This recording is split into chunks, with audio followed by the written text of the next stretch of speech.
O nosso Café com Fé de hoje, nós iremos estudar as lições da vida de Ana, uma viúva que serviu a Deus e ficou conhecida como profetisa.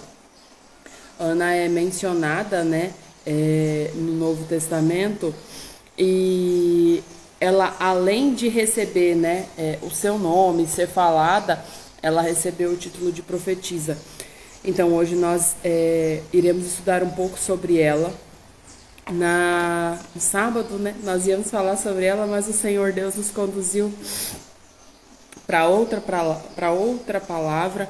Então, hoje nós iremos estudar as lições da vida de Ana. Bom dia, bom dia, bom dia. Seja muito bem-vinda. Louvo a Deus pela sua vida, Segunda-feira, dia 20 de fevereiro de 2023, o nosso devocional, o nosso Café com Fé, feriadão, mas é muito bom que a gente se coloque na presença do Senhor, que a gente comece o nosso dia realmente falando, um pouco sobre a palavra de Deus, e tudo aquilo que a gente tem estudado tem muito nos acrescentado, principalmente a mim.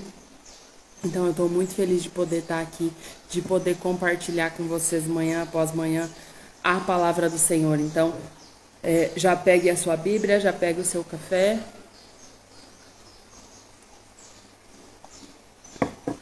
Ainda com um pouco de rinite, mas já bem melhor. Então, me perdoem pelos... que conforme vai falando, o ar vai sumindo e a gente precisa respirar um pouquinho mais fundo aí para poder dar conta, A Bíblia não nos diz por que chamavam a Ana de profetisa.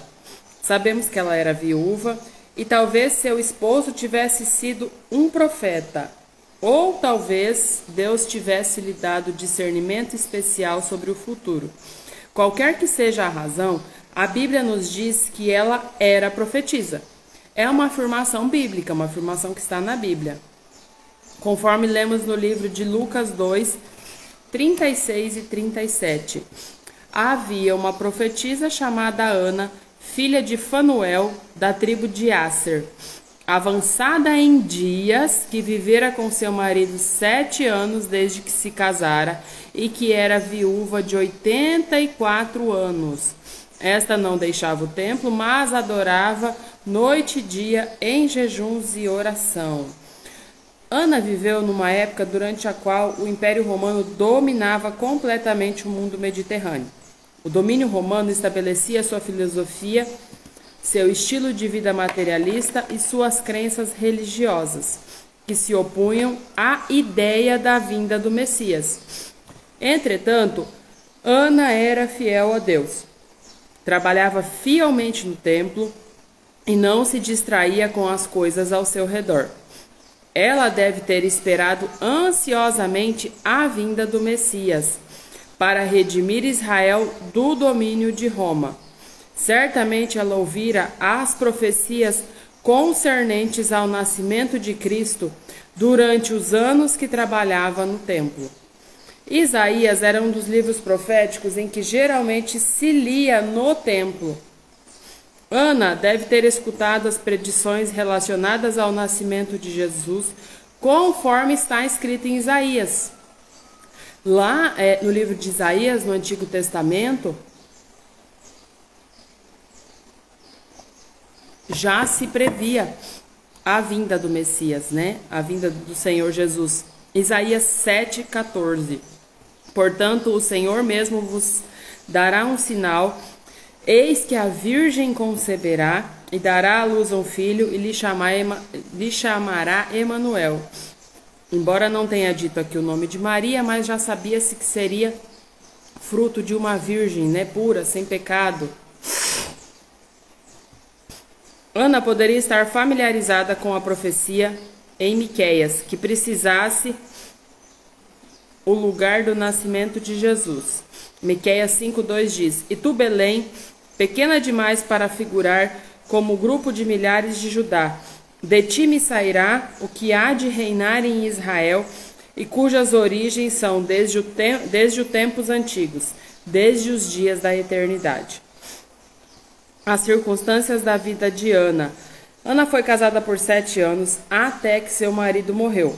Não tinha filhos e foi viúva por 84 anos, quando a Bíblia menciona seu nome pela primeira vez. Provavelmente ela tinha mais de 100 anos. Pensando nas pessoas que têm abençoado minha vida pessoal, recordo-me das mais idosas do que eu. Um dos maiores dons da igreja hoje talvez seja o cristão mais idoso. Quando estamos com eles, podemos sentir a realidade da sua longa caminhada com o Senhor. Suas faces brilham com o amor de Deus e falam com sabedoria. Se você é uma pessoa mais idosa, não se sinta como se tivesse perdido todo o seu valor.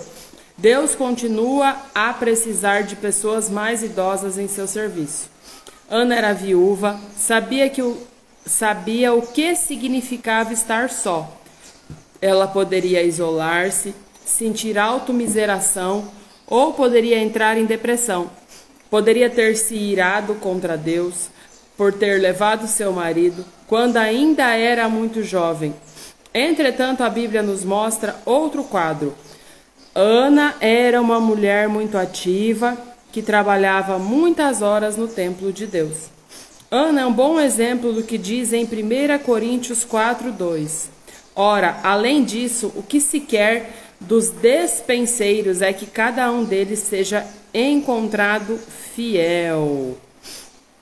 Deus espera que sejamos fiéis e confiáveis com nossos bens materiais, bênçãos e capacidades, quaisquer que sejam as circunstâncias em que Ele nos colocar. Além do seu trabalho no templo, Ana orava e jejuava regularmente. Ela dava mais importância ao trabalho de Deus do que aos desejos pessoais. Estava disposta a negar-se a si mesma para trabalhar ao Senhor, né? Ana traz uma história de fidelidade com Deus, né? Porque é o que está dizendo aqui. Mesmo ela tendo ficado sozinha, tendo perdido o marido ainda jovem, não ter tido filhos, foi uma escolha dela. Muito provavelmente não se casar novamente, né? E servir a Deus, né? Com seus dons, com seus talentos, com aquilo que ela tinha.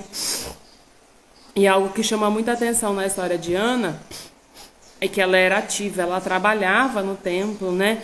E eu acredito que ela escolheu isso porque no templo ela tinha acesso, porque naquela época a gente vê ela falando aqui sobre a dominação do Império Romano e que eles não acreditavam na vinda de Jesus. A forma dela conseguir ouvir a palavra do Senhor e estar mais junto de Deus era estando no templo. Então, ela poderia ter escolhido seguir a vida dela, né? Mas ela escolheu ir para um lugar, ela escolheu estar num lugar onde ela poderia estar próxima do Senhor, né? E aí a gente vê na história dela, e isso me chama a atenção, que ela não reclamou, que ela não murmurou contra Deus, né? Por ter levado o seu marido ainda tão jovem, com tão pouco tempo de casamento, sem ter dado a ela filhos, né? Ela abraçou o trabalho na casa do Senhor com amor e viveu em função disso feliz, né? E aí, existem coisas que acontecem na nossa vida que a gente quer uma explicação, que a gente quer uma resposta, que a gente quer que Deus dê conta daquilo, né? E muitas vezes tudo que o Senhor quer de nós é que a gente compreenda qual é o nosso papel dentro daquela função ali que o Senhor Deus está nos dando, né? Daquele contexto que o Senhor Deus colocou pra gente. Em tudo Deus está nos provando, está nos aperfeiçoando, está nos ensinando, né? Com certeza Deus tinha um plano para a vida de Ana, assim como Ele tem um plano para a vida de cada uma de nós. E nenhuma das situações não é permitida, né? Para o dano, para a dor, né? E muito provavelmente nesse caso, o marido de Ana, não fala muito sobre ele, mas ele cumpriu a missão dele, né? E seguiu. E Ana ficou, porque Ana tinha uma outra missão para cumprir, para seguir. Assim como cada uma de nós tem a sua missão, né? Cada uma de nós tem o seu papel a ser cumprido. E estamos aí na jornada em busca, né, de compreender realmente qual é o nosso papel, e que a gente saiba qual é a direção que Deus está nos dando, né? Aquilo que Deus espera de nós, aquilo que Deus está nos dando como trabalho na sua casa, né?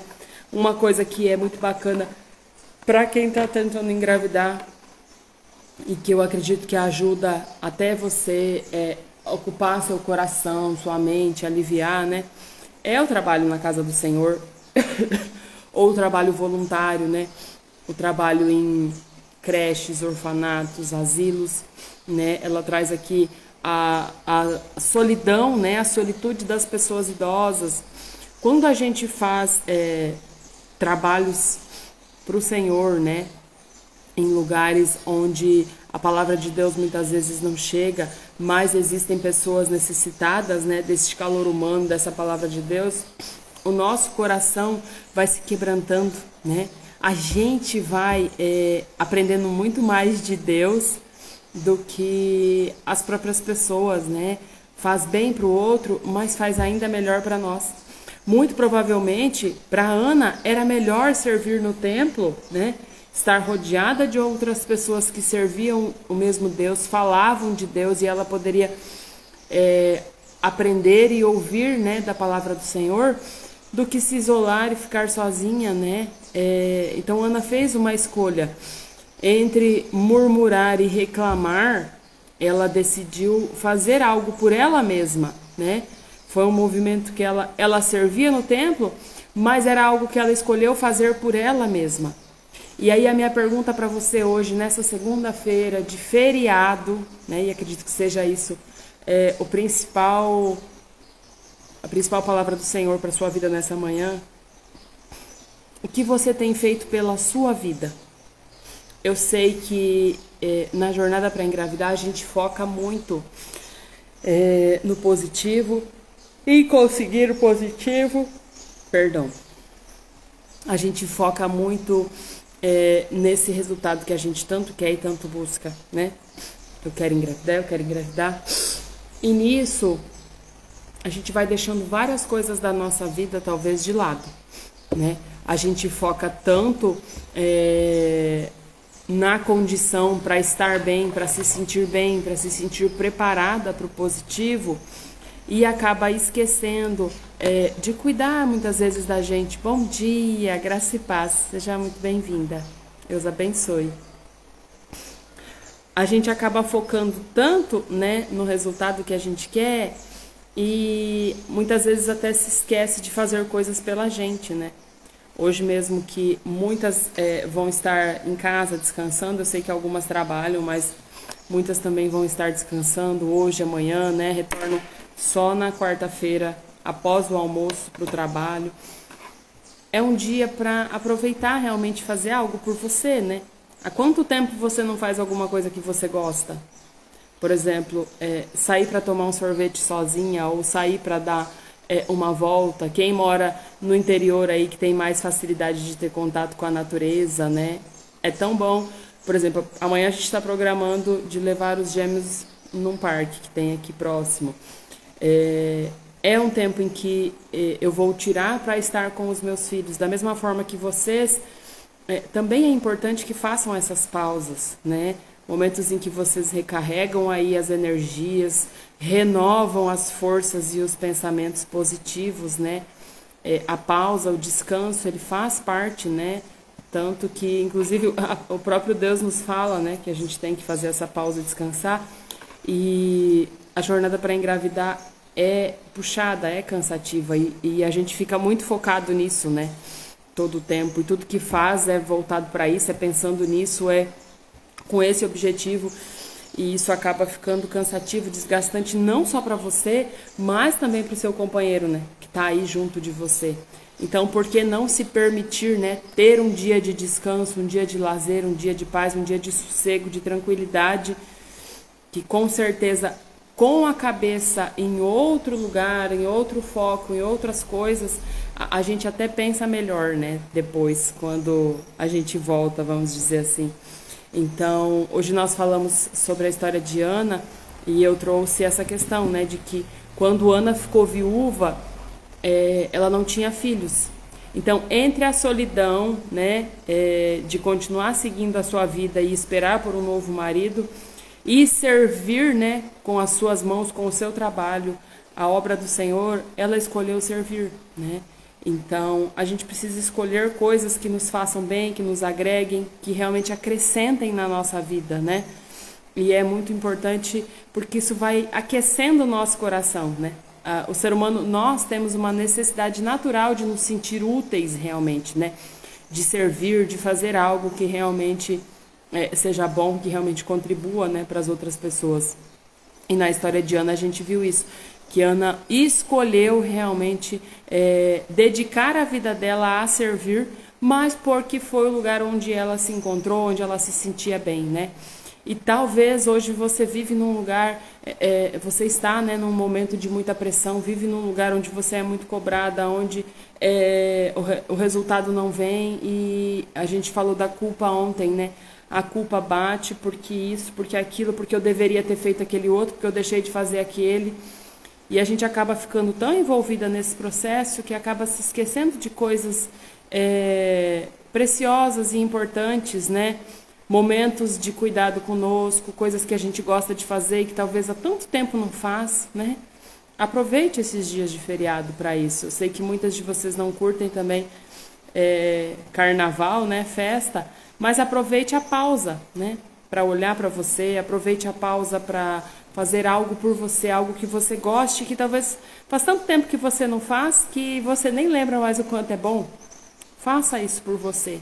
Eu tenho certeza que te fará um bem enorme, né? Amanhã a gente define o que vai fazer isso aqui com os gêmeos e eu já estou feliz desde já por poder fazer essas pausas, né? Por poder realmente estar curtindo eles. E da mesma forma que vocês têm que ir já se habituando, porque a gente tem momentos em que a gente sente saudade da gente. Eu não sei se vocês já passaram por isso. Mas quando a vida vai ficando muito pesada e muito cansada, a gente tem uma tendência natural a sentir falta da gente, né? Porque a gente vai priorizando tanta coisa, colocando tanta coisa na frente e acaba nos deixando de lado, né? Então, reflita sobre isso hoje. O que você gosta muito de fazer e há muito tempo você não faz, você deixou de fazer porque o seu foco está em outras coisas, né? É tão bom olhar para a gente, né? Então esse é o meu convite para você hoje nessa segunda-feira de feriado, né? Começo de semana, que Deus possa acalentar seu coração e te dar aí o direcionamento, né? Do que te faz bem, do que te alivia. Não, a gente fala sobre a lei do silêncio, de não compartilhar, de não dividir, né, a nossa jornada com as outras pessoas. Mas isso não significa não estar com pessoas, né? Existem pessoas que de fato acrescentam na sua vida, na minha vida, na nossa vida, e a gente precisa selecionar, né, as pessoas que a gente quer ter perto da gente, pessoas que de fato nos acrescentam e que não são apenas sugadores, né? Existem pessoas que realmente nos impulsionam, nos colocam para frente, né? Então, talvez se você tem aí uma amiga, uma pessoa com quem você pode conversar e há muito tempo talvez você não tire um tempo para estar com essa pessoa, aproveite esses dias, né, para essa pausa. É importante também parar, também descansar, também pisar no freio, né? Vamos orar? Senhor, meu Deus e meu Pai, chego em Tua presença para Te louvar e Te agradecer, Te bendizer, Senhor Deus, pela oportunidade de estar aqui, Senhor. Agradecer por mais um dia de vida que o Senhor nos concede. Nos perdoa, Senhor, pelos nossos pecados, pelas nossas dúvidas, pelos erros e falhas, Senhor Deus. Nos corrija segundo a Tua vontade, ó Pai, que nós possamos neste dia, Senhor Deus, pausar, poder silenciar um pouco do barulho, Senhor Deus, interno, para poder ouvir a Sua voz, ouvir o Seu direcionamento para a nossa vida, Senhor Deus. Nos coloque, Senhor Deus, no lugar onde sejamos, Senhor Deus, úteis dentro do Seu plano, dentro da Sua vontade para as nossas vidas, Senhor Deus. Que nós possamos nos sentir, Senhor Deus, vivas, que possamos nos sentir, Senhor Deus, que de fato estamos contribuindo de alguma forma, Senhor. a importância disso, que cada uma encontre o seu caminho, que cada uma possa, Senhor Deus, encontrar aquilo que lhe faz bem, aquilo que faz sentido para a sua vida, Senhor Deus. Que a gente possa compreender qual é o teu propósito dentro disso, Senhor Deus, na vida de cada uma de nós. Eu te peço que nos abençoe, que nos guarde, que nos proteja, Senhor Deus, e nos livre de todo mal e de todo perigo. Em nome de Jesus. Amém. Que a graça e a paz do nosso Senhor Jesus esteja conosco neste dia, que a segunda-feira seja abençoada, seja um tempo de bênçãos realmente, né, no Senhor. Qualquer coisa podem me chamar, tá? Deus abençoe. Gratidão, um beijo no coração.